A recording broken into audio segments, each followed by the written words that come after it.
Hello and welcome back to my channel. In today's video, I am going to show you what happened to the Samsung TV Plus app. Is it missing?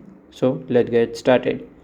So first of all, the Samsung have introduced their one app for the all the TV appliances or the microwave or the things. So the app name is Smart Connect, Smart Things. Okay. So from here you can just download Smart Things app. Okay. So when you will just open, you have to log in your account. When you will just log in, you will see your all devices connected with your account. Okay, as you can see here, like I've connected like one, so it's showing like one device. Okay, if you see, you can also see yours as well.